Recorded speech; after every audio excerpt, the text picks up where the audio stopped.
As someone who loves languages, I'm always looking for connections between words.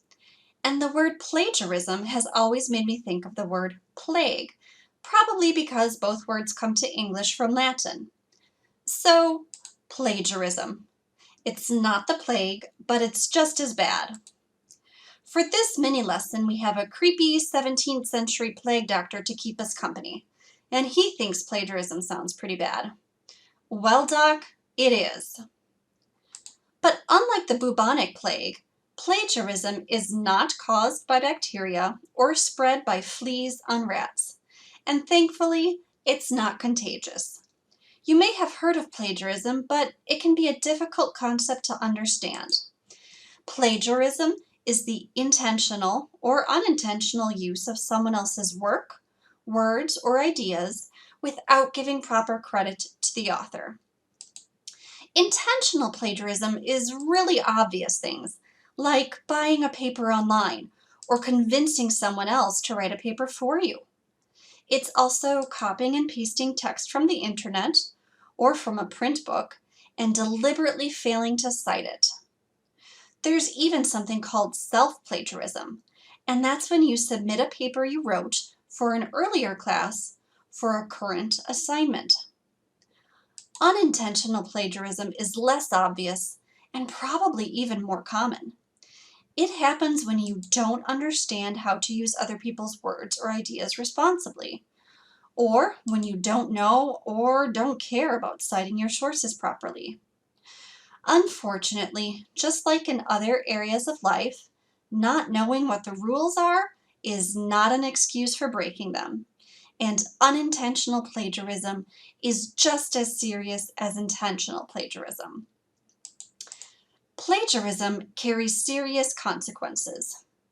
No, you won't get the plague, but you could fail the assignment, fail the entire course, or even be expelled from school. So, why is plagiarism so serious? Well, because it is essentially theft. But instead of stealing material goods, plagiarism is stealing someone else's intellectual property. But plagiarism is also much more than theft. Yes, it is, because knowledge in all fields builds on itself over time. No new knowledge is ever created in a vacuum. Giving proper credit to the people whose information you use allows the whole field to advance. Scholarship and research is basically one big conversation that happens between people all over the world and across decades and even centuries. Plagiarism robs authors of their chance to contribute to this conversation. It silences voices and threatens innovation. So now that you know how serious plagiarism is, you may be thinking, how do I avoid it? You definitely don't want to be like our unfortunate plague doctor who doesn't know where the idea for his creepy mask and outfit came from. You need to know whose information you're using, and there are 3 ways to do so responsibly. These 3 ways are quoting, paraphrasing, and summarizing. Quoting is when you repeat another person's words exactly as they appeared in the original, word for word. You also use quotation marks to indicate that it is a quote. A paraphrase is when you restate someone else's words or ideas in your own words. But paraphrase is more than simply changing a few words from the original. It must convey the same ideas, but it has to be in your own words and even your own sentence structure. A summary is very similar to a paraphrase, but it is usually shorter. Whenever you quote, paraphrase, or summarize, you must include an in-text citation in the body of your paper, and the source must be included in your references or works cited page at the end of your paper. Except for common knowledge, like George Washington was the first president of the United States, any knowledge that you did not personally create must be cited. When in doubt, cite.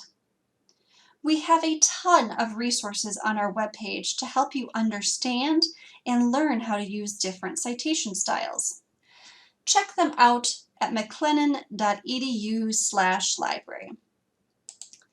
Now, to wrap up, it is important to say that a lot of students, like our plague doctor here, don't understand why citations have to be correct. There are two main reasons. The first is that if your citations are wrong or confusing, your instructors might not be able to confirm your sources, which may lead them to think that you're up to some funny business. Secondly, remember how we said that scholarship and research is one big conversation? Well, using proper citations allows you to speak clearly and be understood by everyone, no matter where in the world they are. And that's all for this mini lesson. Thanks for watching, and be sure to check out the other videos.